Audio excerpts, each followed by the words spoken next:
नमस्कार। हम हर वक्त आते हैं आपके पास, मुद्दे वही जो आपको छूते हैं। बट हम ये जो प्रोग्राम शुरू करने से पहले कुछ कहना चाहेंगे कि ये जो राजनीति है और ये जो समाज है, मैं डेमोक्रेटिक प्रोसेस की बात कर रहा हूँ। ये जो राजनीति है और समाज है, ये दोनों एक दूसरे से जुड़े हुए हैं। सिम्बायोटिक रिलेशन जिसको कहते हैं, एक दूसरे पे निर्भर है। कोई किसी को छोड़ के अलग नहीं हो सकता है। आज इस राजनीतिक मुद्दे को शुरू करने से पहले मैं थोड़ा सा राहत इंदौरी साहब को थोड़ा याद करना चाहूँगा, जो आज साहिब मसनद हैं, वो कल नहीं होंगे। किराएदार है, जाति मकान नहीं है। ये राहत इंदौरी साहब ने कहा था। ये शेर बहुत लाजमी शेर बनता है आज के जो विषय पे हम बात करने जा रहे हैं, क्योंकि कहीं ना कहीं आज जिस राजनीतिक दल के बारे में हम बात करना चाह रहे हैं उसका नाम है इंडियन नेशनल कांग्रेस। और कहीं ना कहीं जो सत्तारूढ़ दल है हर जगह पे कहीं पे वो एक चीज़ बोल रहे हैं कि कांग्रेस पार्टी एक कहीं पे कहीं उसका पॉलिटिकल मतलब पार्लियामेंट्री उनका नंबर नहीं है, वो पोस्टर बन गई है। वो चाहे राज्य स्तर पे जो हुक्मरान है वो भी एक ही चीज़ बोल रहे हैं, जो सेंट्रल में वो भी एक है। लेकिन एक बात हम कहना चाहेंगे कि पार्लियामेंट्री अनवायबिलिटी हो सकती है, लेकिन पॉलिटिकल अनवायबिलिटी नहीं होती है। इसका पूरा ताज़ा प्रमाण अभी जो by election all over India में हुआ है उससे मालूम हो रहा है कि कहाँ से कांग्रेस फिर से उभर के आ रही है। तो इस सिलसिले में आज जिस शख्सियत से मैं आपको परिचय कराने जा रहा हूँ उनका नाम है डॉक्टर अब्दुस सत्तार। नाम तो सुना ही होगा, बंगाल की राजनीति में एक बहुत परिचित नाम है। वो हैं वाइस प्रेसिडेंट प्रदेश कांग्रेस के। सर, आपका बहुत स्वागत है, आपने अपना वक्त दिया, धन्यवाद। सर, ये मैं पहला प्रश्न आपसे जो करना चाह रहा हूँ, अगर आप ये जो पूरा देख रहे हैं 5 ट्रिलियन इकोनॉमी की बात कही जा रही है, लेकिन कहीं ना कहीं ये जो बॉटम 20% ऑफ द सोसाइटी बैठा हुआ है, सबसे ज़्यादा इनको इफ़ेक्ट हुआ है। ये अगर आप पेट्रोल का प्राइस पकड़िए या खाने का प्राइस पकड़िए या फूड आइटम्स का प्राइस पकड़िए, तो ये सबसे ज़्यादा। इस पे आप क्या कहना चाहेंगे? पहला बात तो मैं ये आपको कहूँगा कि आज 8 तारीख है। जी हाँ, डिमोनेटाइजेशन का। हाँ। शायद आपको मालूम होगा कि यूपी का इलेक्शन उस टाइम में चल रहा था। हाँ। हमारे आदरणीय प्राइम मिनिस्टर ने क्या कहा था? उन्होंने एक भाषण में कहा था, मुझे 50 दिन का वक्त दीजिए। जी हाँ। नहीं तो चौराहे पे प्राइम मिनिस्टर ने। हाँ। मैं उसका बात कर रहा हूँ। हाँ। तो इंडियन इकोनॉमी का सबसे ज़्यादा अगर क्षति किसी पे हुआ है तो डिमोनेटाइजेशन में पहले हुआ था। क्योंकि ये सोची समझी कोई रणनीति नहीं थी। पहली बात ये है।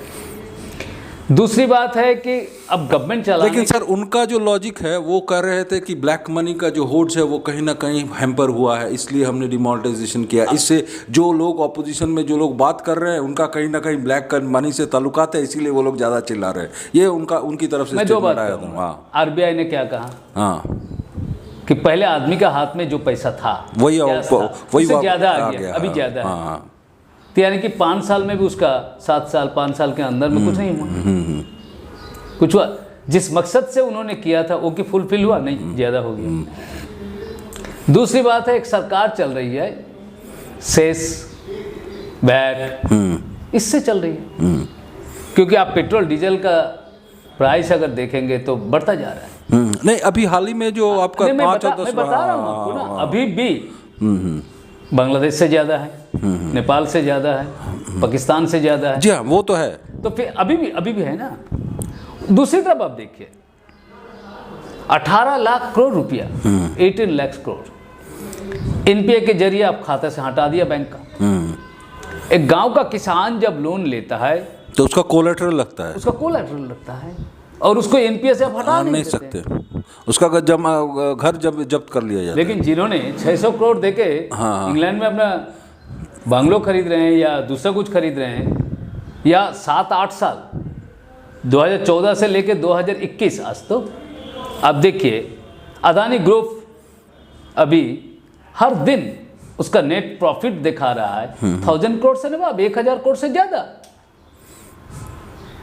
तो नहीं, ये आपका ये मेरा कहनी मैं है अगर आपके प्रश्न पेट्रोल डीजल सब बढ़ रहा है। सिर्फ वो नहीं, खाने की चीज नहीं, वो तेल, तो अब गैस, हाँ, खाद्य सामग्री अगर देख लीजिए, हाँ हाँ, तो वो कहा एक वक्त तो कहा गया था गरीब आदमी को घर घर हम सिलेंडर दे देंगे। तो कहाँ गया वो? अब देखिए। हाँ सर, अभी दूसरा एक प्रश्न मैं आना चाह रहा हूँ, ये राजनीतिक प्रश्न है। ये अगर आप इलेक्शन को देख रहे हैं 2011 से 2016 फिर 2021, ये कंटिन्यूअस, ये जो कांग्रेस का डिबेकल हो रहा है, ये जो नीचे की तरफ आ रहे हैं, ये जो परसेंटेज वाइज वो नीचे की तरफ कंटिन्यूअस आते जा रहे हैं, सिर्फ कांग्रेस ही नहीं, वाम मोर्चा भी एक ही हालत है कम बेस। तो इस पे आप क्या कहना चाहेंगे, being a vice president of Pradesh Congress? देखिए, चढ़ाव उतार तो होता ही है पॉलिटिक्स में, तो नई कोई बात है ही नहीं। आप अगर सोचेंगे, कांग्रेस ने तो आज़ादी के बाद से 56 साल तो राज किया। आज इस देश में जो भी कुछ बना हुआ है वो कांग्रेस का देन है। आज जो बिक रहा है, हाँ, आज जो इस सरकार, मोदी सरकार जो बेच रही है, वो तो सब कांग्रेस का देन है। आप देखिए, एयरलाइन से लेकर, अभी तो मजा की बात यही है कि आपके पास ना है एयरपोर्ट, ना है एयरलाइंस, एक एयरक्राफ्ट भी नहीं है, फिर भी आपका मंत्री है सिविल एविएशन। यही तो बात है। ऐसा बात नहीं है, लेफ्ट वाम मोर्चा भी यहाँ 34 साल राज किया है। अब 25 साल कांग्रेस ने किया है। 25 साल पहले तो कांग्रेस ने किया, ऐसा तो बात नहीं है। तो पॉलिटिक्स में एक चढ़ाव उतार होता ही है, एक कोई नई बात नहीं है। सर, इसका कुछ कारण एनालिसिस आप कर रहे हैं? नहीं, एक सौदागर आकर सपना दिखाया। आप अगर सब एक देख लेंगे एक जगह पे, सबको एक जगह कर लीजिए, उन्होंने क्या कहा, आम आदमी के सामने रखा है, तो आदमी ने विश्वास किया कि चलो भाई देखते हैं। अगर बीजेपी अगर कुछ अच्छी कर पाती है तो हम लोग देखते हैं। हाँ, लेकिन बीजेपी क्या किया? नहीं सर, अब मैं थोड़ा सा आप ही के प्रश्न का थोड़ा सा उसमें जा रहा हूँ। अगर आप ये 4 बाई इलेक्शन जो हाल ही में होके गए हैं बंगाल में, कहीं ना कहीं 3 सीट पे जमानत बजप्त हो गया है भाजपा का, और ये क्या एक, लेकिन उसका ऑपोजिशन में के नाते कांग्रेस को कोई फायदा नहीं मिला, ना वाम मोर्चा को मिला, इस पे आप क्या कहना चाहेंगे? एक चीज मान के चलिए कि बाई इलेक्शन जब होता है तो वो सरकार के पक्ष में ही ज्यादातर वोट जाता है। आप अगर बंगाल की देखेंगे तो बंगाल में आप अगर देखिए, एक तो 84% एक जगह वोट मिला तृणमूल कांग्रेस को, और एक जगह मिला 87%। ये विश्वास करते हैं आप कि 87% आदमी 6 महीने के अंदर हो गया सब? दूसरी तरफ कांग्रेस की जब बात कही तो आप देखिए, इससे पहले भी 2 हुआ था। एक में तो आप लोगों ने नहीं किया था, आपने भवानीपुर में नहीं रखा था, बोले भाई जेंटलमैन एग्रीमेंट दिखाया। हाँ, बट चलिए, चीफ मिनिस्टर वहाँ कैंडिडेट है, लेकिन सबसे ज्यादा तो उन्होंने कांग्रेस के अगेंस्ट में ही बोला। हाँ, शमशेरगंज का अगर आप रिजल्ट देखेंगे तो शमशेरगंज देखिए 6 महीने के अंदर हो रहा है। मालदा और मुर्शिदाबाद में माइनॉरिटीज, या पूरा बंगाल में माइनॉरिटीज आबादी ऐसा कोई इलाका नहीं है जो जनरल असेंबली इलेक्शन में लगभग 70,000 से कम वोटों से कोई नहीं जीता। टीएमसी का सब नहीं जीता, 70,000 है ना बाप। मालदा मुर्शिदाबाद में तो था ही नहीं। वहां तो मालदा और मुर्शिदाबाद में 2 कैंडिडेट को भेजा गया था हारने के लिए। तो एक ने रिकॉर्ड वोट से जीता और एक ने 1,06,000 वोटों से जीता। तो इस हिसाब से अगर देखेंगे तो 6 महीने के अंदर शमशेरगंज में फिर इलेक्शन में तो क्या देखा हमने, वहां लगभग 70,000 से ज्यादा वोट कांग्रेस को मिला। इन टर्म्स ऑफ परसेंटेज 40,000 से 40% से ज्यादा वोट मिला। वहां टीएमसी जीता सिर्फ 26,000 वोटों से। वहाँ लेफ्ट ने अलग कैंडिडेट, हाँ, लेफ्ट ने अलग कैंडिडेट, उसका भी लगभग 7,000 के आसपास, 7,200 कुछ था। उसको अगर डबल कर लेंगे 7,000 तो प्लस माइनस करके अगर देखेंगे तो 12,000 के आसपास आ जाता है। और पुलिस प्रशासन अगर नहीं वोट करता तो वो तो, अगर देखेंगे तो शमशेरगंज 6 महीने के अंदर तो मुस्लिम आबादी इलाका में तो टीएमसी ने हारा है, वो तो कांग्रेस वोट जीता है। फिर भी कांग्रेस का उतना कुछ था नहीं, कोई हम लोग ऐसे नहीं था कि सिचुएशन ऐसा नहीं था कि सब मिलकर एक साथ करें, ये करें वो करें, लड़ाई करें, वो भी नहीं था। और हमारे कैंडिडेट भी पहले कहा कि नहीं मैं वोट नहीं लड़ूंगा, फिर ने कहा मैं लड़ूंगा, फिर कहा कि अगर जीतूंगा वो थोड़ा सा कॉन्ट्रडिक्शन वगैरह वगैरह वगैरह। तो अगर इन सब हिसाब से अगर देखेंगे तो टीएमसी वहां हार चुका है। सर, और एक जो प्रश्न मैं आना चाह रहा हूं आपके पास, क्योंकि आप शिक्षा से जुड़े हुए हैं, अगर शिक्षा से प्रश्न नहीं किया तो इंटरव्यू पूरा वो नहीं होगा।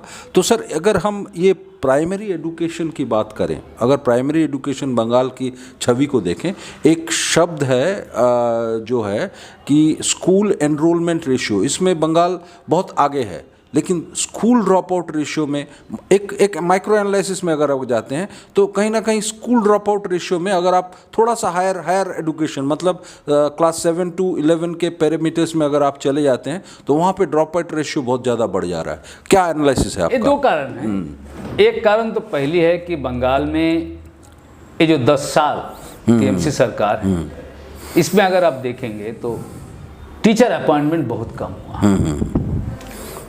ना। आप क्वालिटी ऑफ एजुकेशन को बात कर रहे हैं। क्वालिटी एजुकेशन टीचर के बगैर तो आप सोच नहीं सकते। पहली बात है कि टीचर अपॉइंटमेंट नहीं हुआ जाता, और इस पे जो प्रॉब्लम था हर आदमी जानता है, और हाईकोर्ट में ज़्यादा से ज़्यादा केस हुआ। जो अपॉइंटमेंट हुआ, अपॉइंटमेंट का तरीका वगैरह बहुत सारे प्रॉब्लम्स आए हैं, बहुत सारे करप्शन, ये वो सिस्टम बन चुका है अभी करप्शन, तो बहुत सारे ऑब्जेक्शंस आए, कोर्ट केस हुआ, बहुत सारे कुछ हुआ। 3-7 सालों में अगर देखेंगे तो लगभग सिर्फ एजुकेशन में आप देखेंगे 1,10,12 हज़ार पोस्ट वैकेंट है। नंबर 1। नंबर 2 है जब एनरोलमेंट होता है ना, ये बहुत पहले से है। डीपीपी का जो था, उसके बाद सर्व शिक्षा अभियान हुआ था, अभियान था, बाद में माध्यमिक अभियान हुआ, अभी उच्च शिक्षा अभियान भी चल रहा है। तो जब एनरोलमेंट होता है तो बच्चा उसको मिड डे मील वगैरह सब मिलता भी है, ये भी एक है। लेकिन सबसे बड़े मुद्दा यही है कि हम बच्चों को रखें कैसे, और ड्रॉप आउट क्यों हो रहा है। ये तो चाइल्ड लेबर नहीं हो रहा है। अगर चाइल्ड लेबर हो रहा है तो उसको रखेंगे कैसे आप? अगर रख नहीं पाएंगे तब क्वालिटी कैसे देंगे? सर एक मुद्दा, और एक मुद्दा बहुत गंभीर और इम्पोर्टेंट मुद्दा उभर के आया है ये पैंडेमिक के दौरान, कि एक डिजिटल डिविजन हो गया सोसाइटी के अंदर।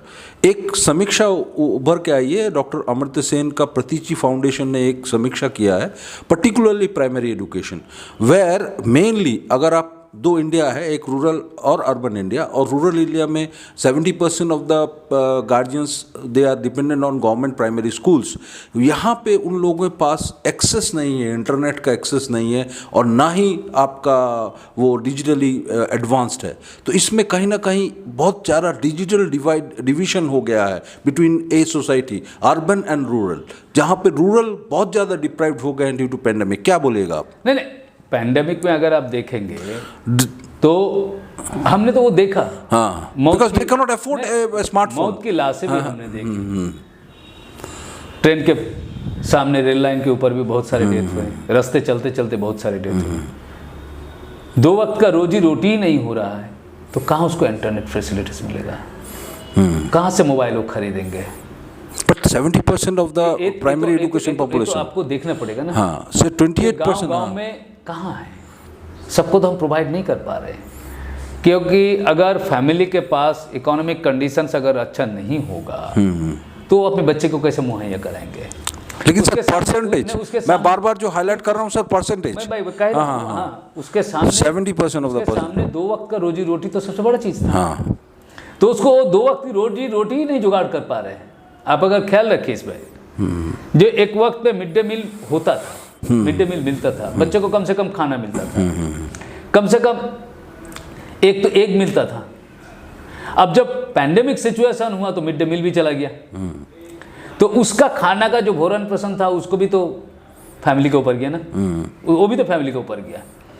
तो एक डिजिटल डिवीजन तो हो गए। सिर्फ डिजिटल डिवीजन क्यों नहीं sir, economical division all over the India sir, इसमें तो आ रहे हैं। आप 2 चीज ख्याल रखिए, आपके पास पैसा है तो आपके लिए हॉस्पिटल अलग है। नहीं सर, इस मुद्दे पे आ रहे हैं। आपके पास मैं आ रहा हूँ सर, ऑब्जेक्टिव आ रहा हूँ कि particularly if you look at 2 faces are there, one is urban India and one is rural India.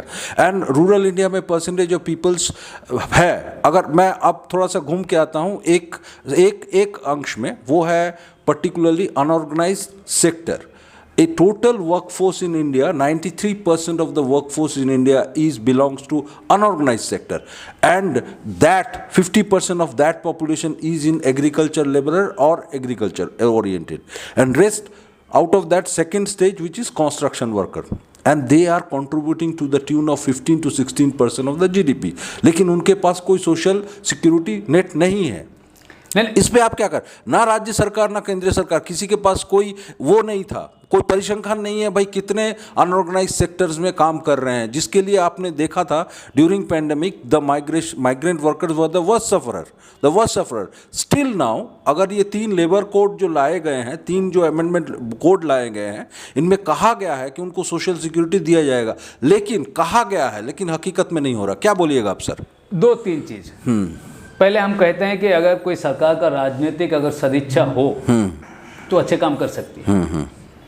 मैंने आपको बताया सिर्फ बंगाल में आप अगर देखिए लगभग 4 से 5 लाख रेगुलर पोस्ट वैकेंट है लगभग। किस स्ट्रीम में बात कर? पुलिस में है। अच्छा, एजुकेशन ओवरऑल बोल रहे हैं आप। दूसरी बात है सरकार क्या चाहती है। अभी आप देखेंगे अनऑर्गेनाइज सेक्टर में 94.5% काम कर रहे हैं। टोटल वर्कफोर्स का 93%। अगर 100 आदमी काम कर रहा है तो उसमें से 93 people are unorganise sector. Permanent employ या मेरे जैसा गवर्नमेंट एम्प्लॉय कितना है? 4 to 5% है। वो भी नहीं। वो भी नहीं। तो ज्यादा से ज्यादातर तो काम कर रहे हैं with no social security net. दूसरी बात है कि अगर सरकार का यही कहना है, मकसद यही है कि नहीं हम बिजनेस नहीं करेंगे, वो बिजनेस वाले को हम सब उठा के दे देंगे, तो आपके सामने जो बिजनेसमैन है, जो मल्टी बिलियनियर है, वो क्या चाहेंगे? आपके सामने क्या रहा? जोमेटो, आपके सामने अमेज़न, आपके सामने फ्लिपकार्ट। आपके बच्चे गठरी बांध के बाइक में करके बारिश हो चाहे कुछ भी हो, ठंड हो या बारिश हो, कुछ भी हो, उसको डिलीवरी करना है। अगर हमने एक दिन पूछा इतना बारिश में भाई क्यों इसलिए आए हो, इतने बारिश में क्या जरूरत थी तुम्हारी आने की?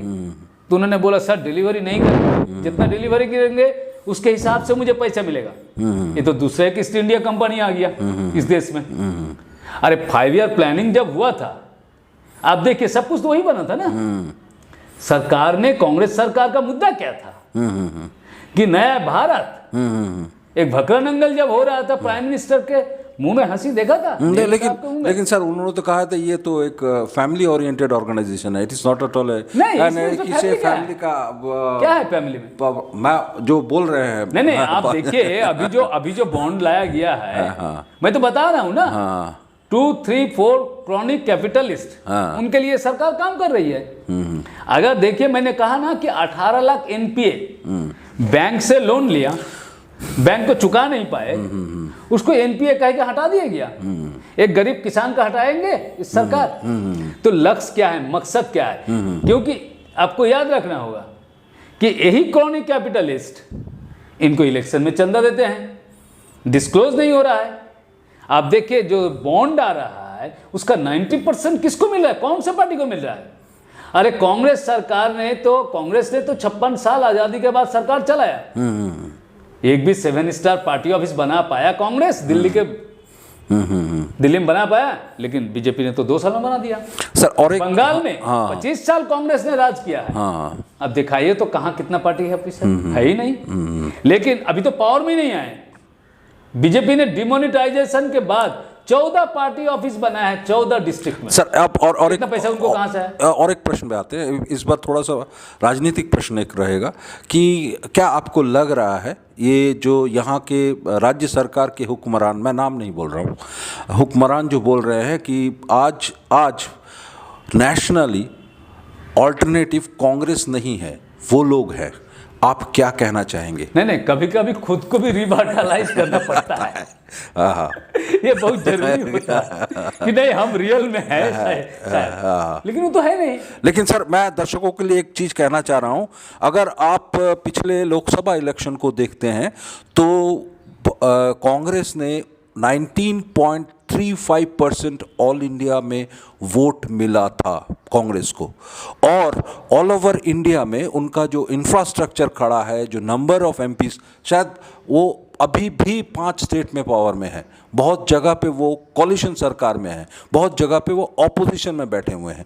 इस मुद्दे को लेके हम सत्तार साहब से ये प्रश्न कर रहे हैं कि ऑल ओवर इंडिया में भाजपा के ऑल्टरनेट, नेशनल ऑल्टरनेट क्या कांग्रेस पार्टी बनेगी या फिर जो हुक्मरान क्लेम कर रहे हैं वो बनेंगे? सर, प्रश्न ये हमारा है। नहीं, ये तो सबसे बड़ी बात यही है कि एक रीजनल, एक स्टेट का एक पॉलिटिकल पार्टी, हाँ, तृणमूल कांग्रेस, मैं ही नाम बता रहा हूँ आपको, उनको कितना सीट मिला था इससे पहले? 22 सीट मिली थी, है ना? पूरा इंडिया में कितना सीट है? 543 है। 543। मैं मान लूं कि बंगाल में नेक्स्ट इलेक्शन में 42 में उनको 42 ही मिल जाएगा, मैं मान लूं। नहीं सर, मानने से आपके बात बन ना, तो 45, 43 और 42, नंबर 1।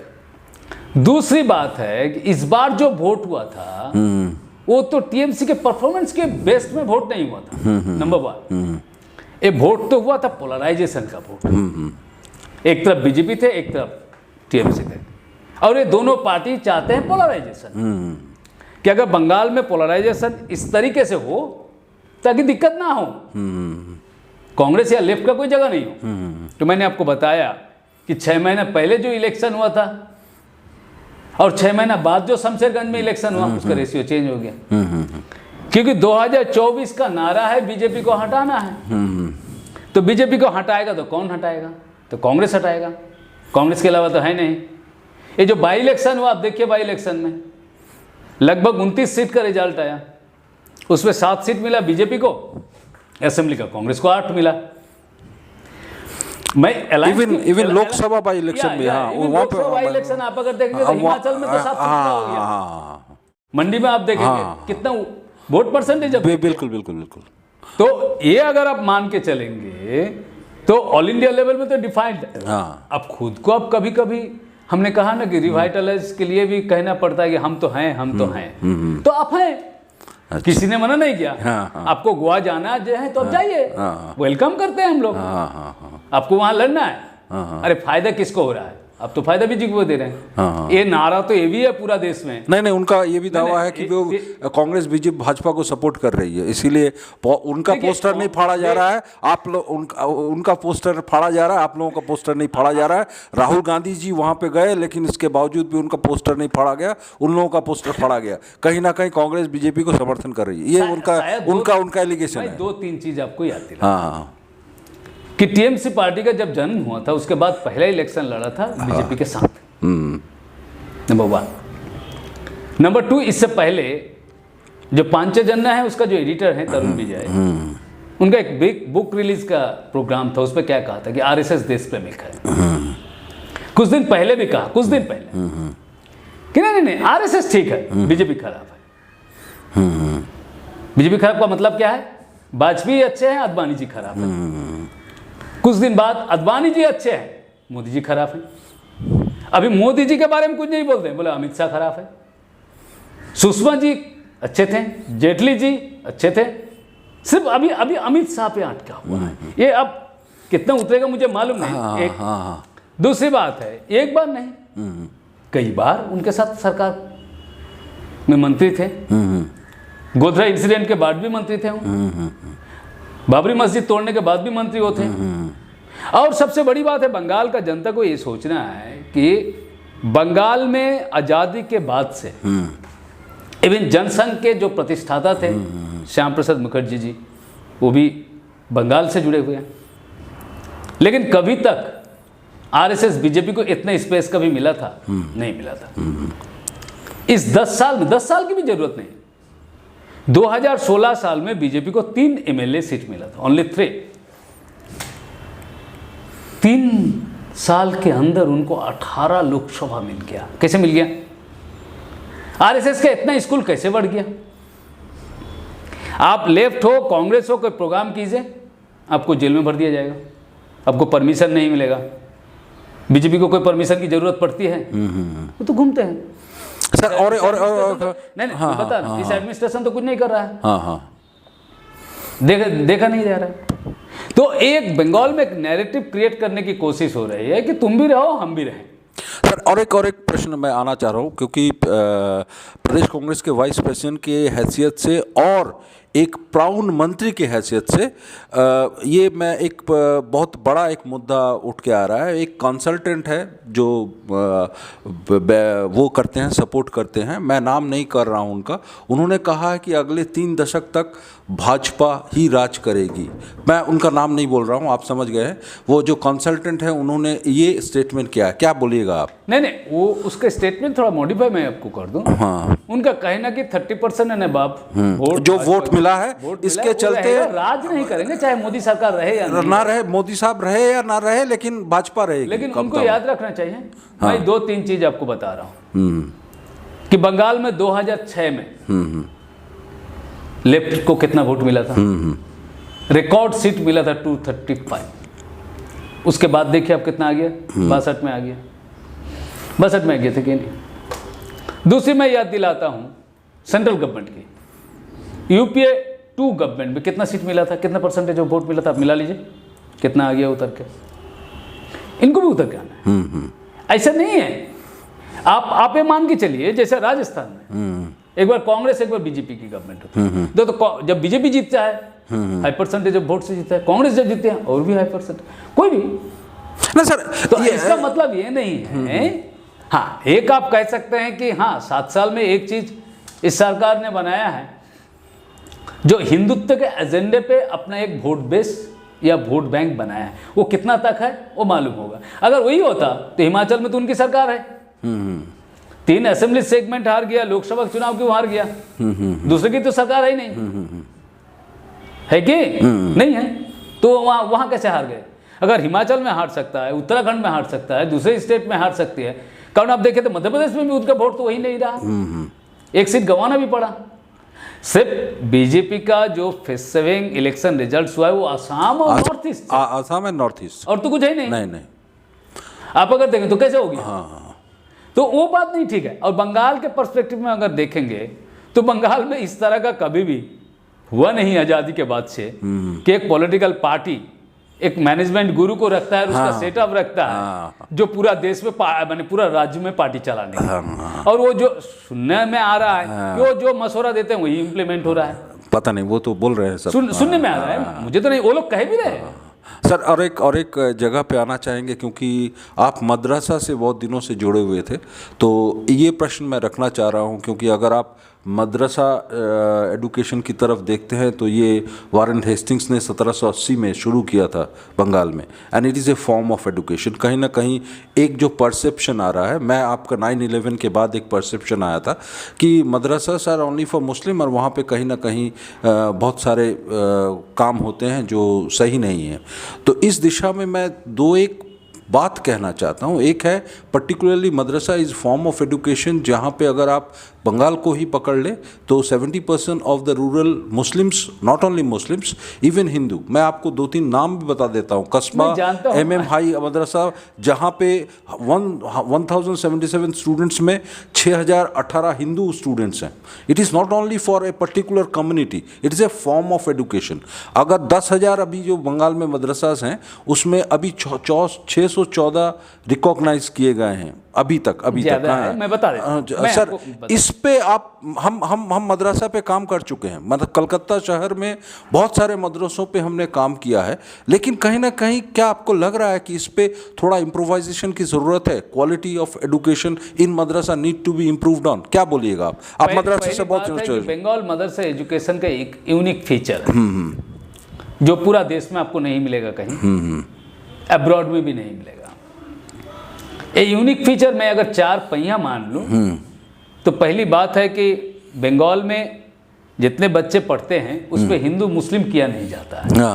नहीं, मैं आप परिसर कम बोल रहा हूँ, इसीलिए मैंने प्रश्न भी रखा आपको। तो पहली बात है कि यहाँ हिंदू मुस्लिम सब, जिसको एक्सेस टू एजुकेशन नहीं है उसको वहीं पे जाना है। और हिंदी बच्चे भी यहाँ इस्लामिक स्टडीज़ पढ़ते हैं, वो बंगाली में पढ़ाया जाता है, कोई प्रॉब्लम नहीं हो रहा है।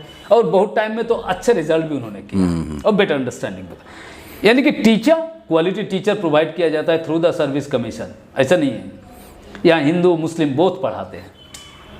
खैर रेशियो मुस्लिम ज़्यादा है, इस पर कोई दिक्कत बात नहीं।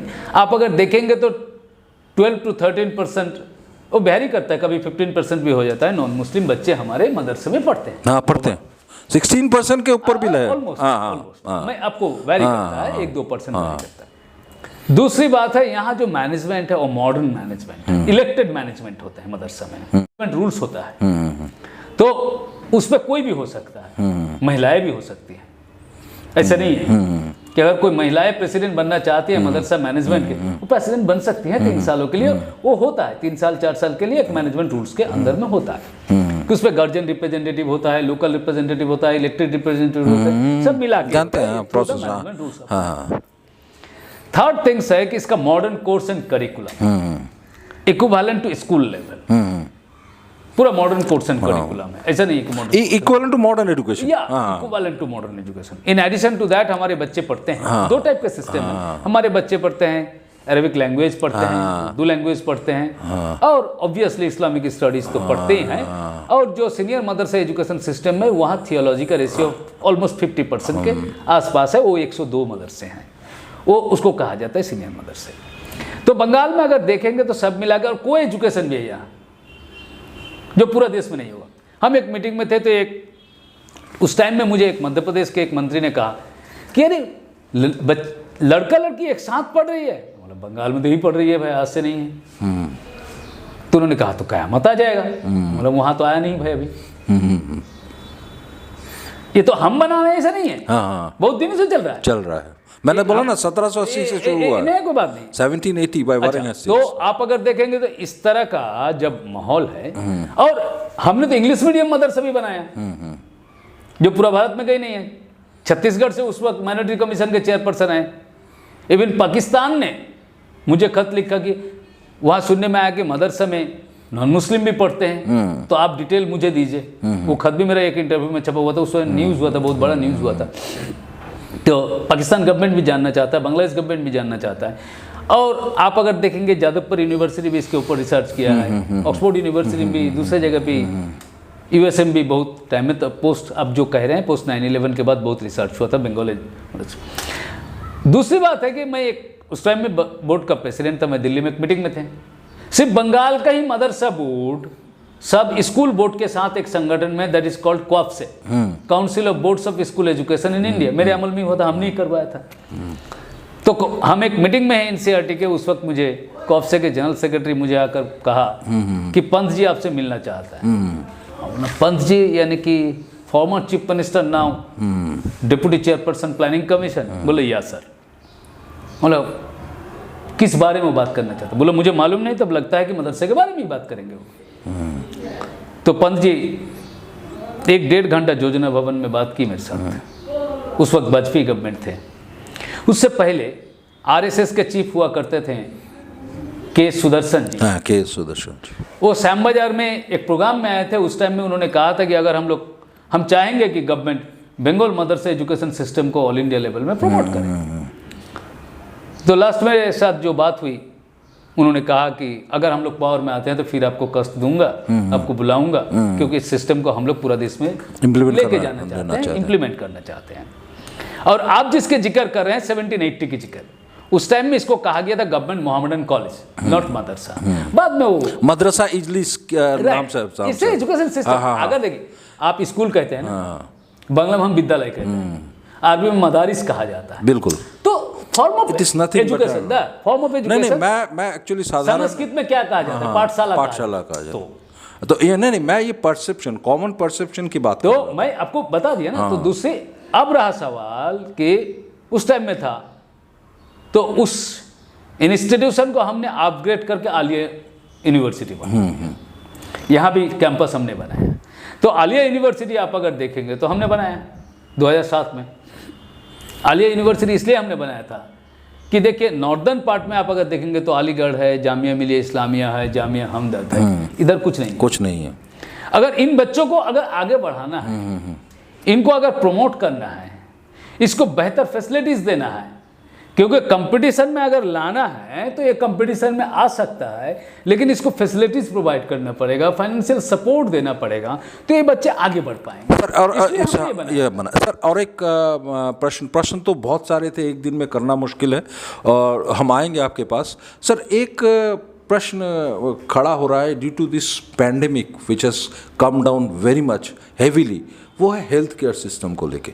अगर आप देखते हैं there is a big divide between urban and rural, again the same problem comes इन।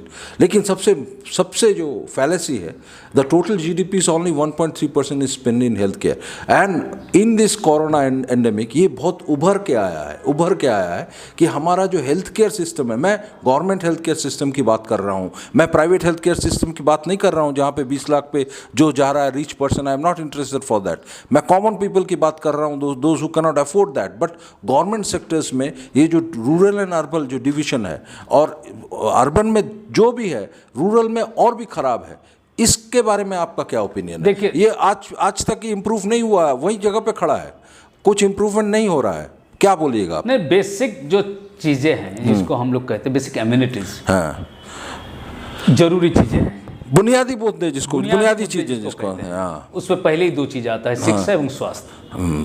अभी आप देखेंगे दोनों पैरेलल चल रहा है।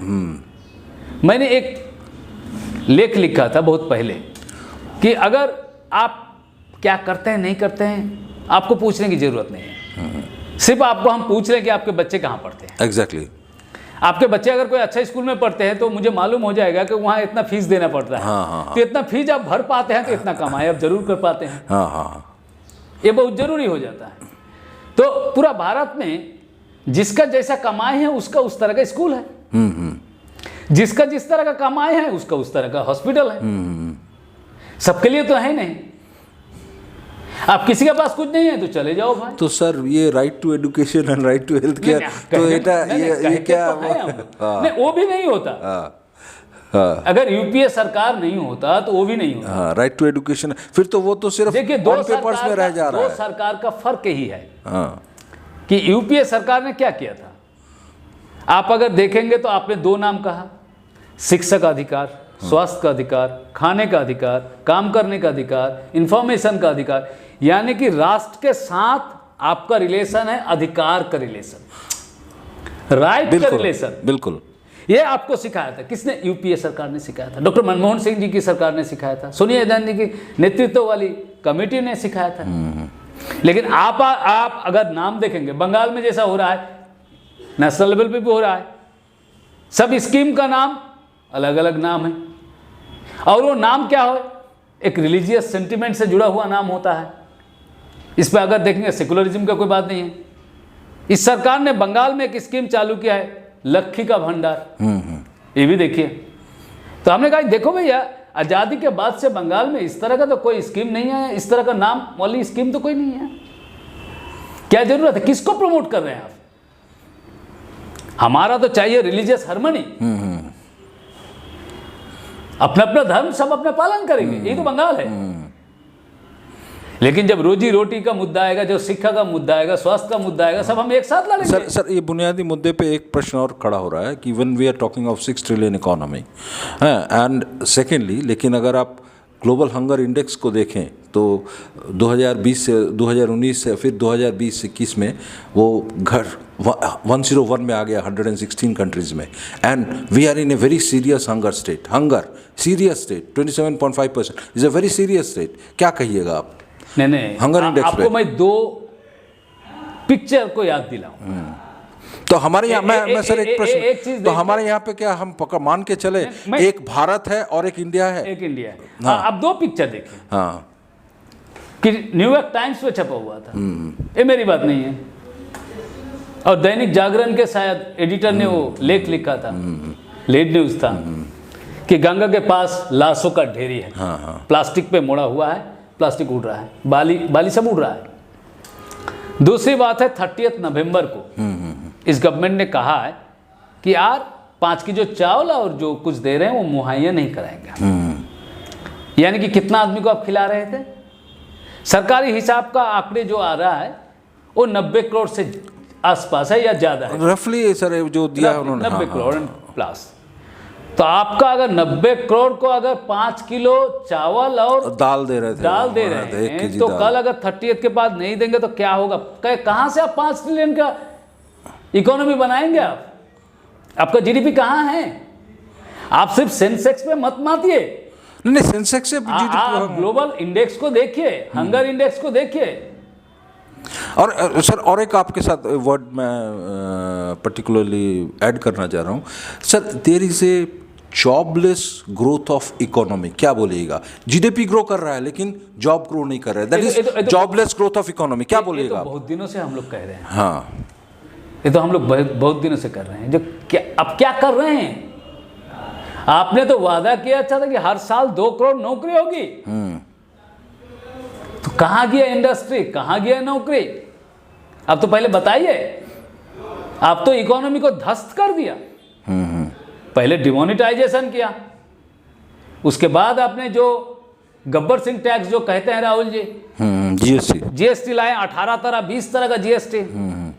और थर्ड थिंग्स तो है इस महामारी में सर, पेट्रोल और डीजल में आप मध्य प्रदेश गवर्नमेंट बनाने के लिए आप कोई प्लानिंग नहीं कर पाए कि कोरोना वेव आ रहा है। कब से राहुल जी बोल रहे हैं कोरोना वेव आ रहा है, अब सोचिए गवर्नमेंट का कोई प्लान होना चाहिए, हुआ नहीं। सर, ये मैं हमारे प्रश्न बहुत सारे थे लेकिन एक दिन में करना सब मुमकिन भी नहीं है सर। एक मैं आखिरी जो चीज़ मैं कहना चाहूँगा हमारे माध्यम से, 2024 के लोकसभा को मद्देनज़र रहते हुए आप पश्चिम बंगाल प्रदेश कांग्रेस के वाइस प्रेसिडेंट की हैसियत से डॉक्टर अब्दुल सत्तार क्या अपील करना चाहेंगे हमारे माध्यम से?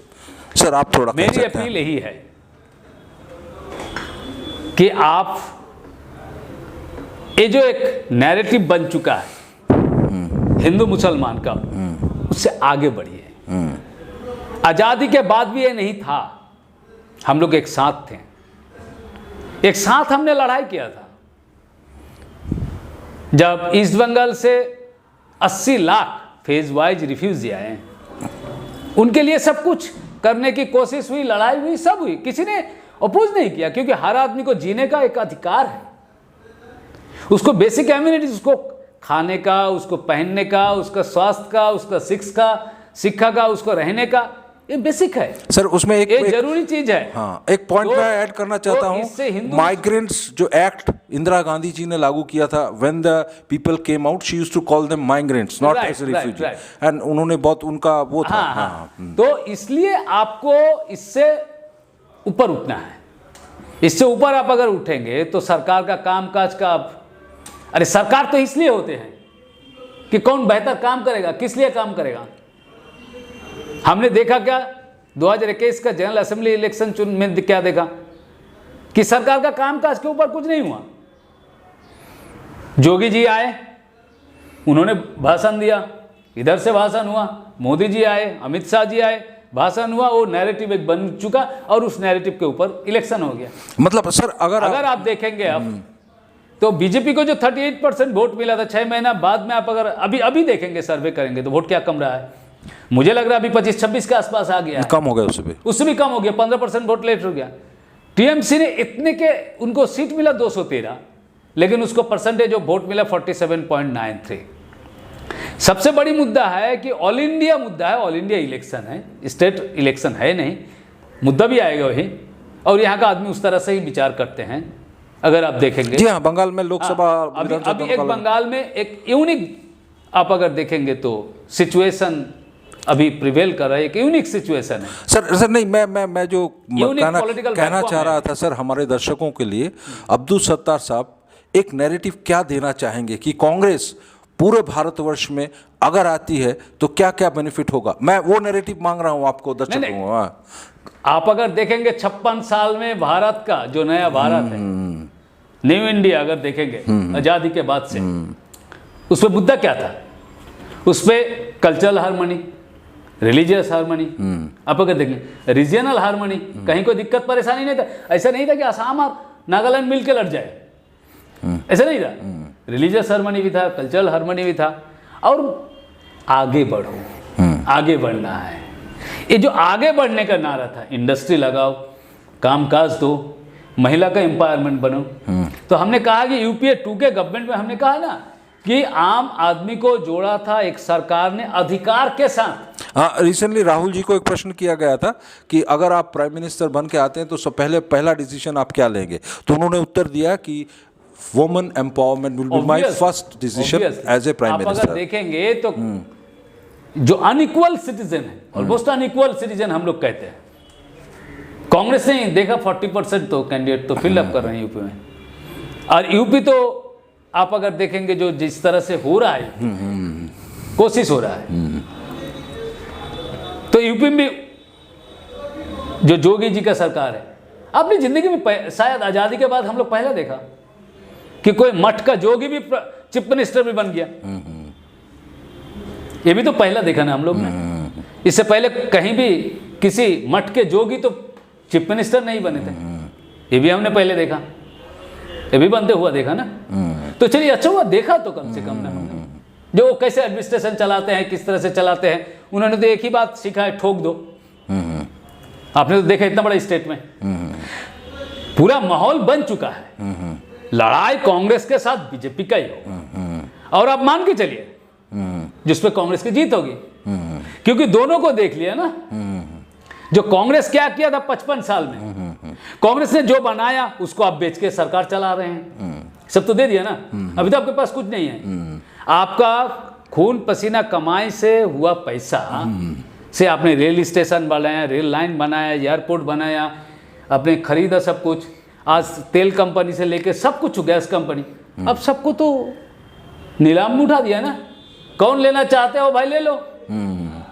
सर हम आएंगे, प्रश्न और भी है बहुत सारे, लेकिन एक दिन में करना संभव नहीं है। सर बहुत बहुत धन्यवाद, आपने अपना वक्त दिया। तो हम बात कर रहे थे, आपको भी शुक्रिया, thank you, doctor Abdul Sattar से, जो वाइस प्रेसिडेंट है प्रदेश कांग्रेस, बंगाल प्रदेश कांग्रेस के।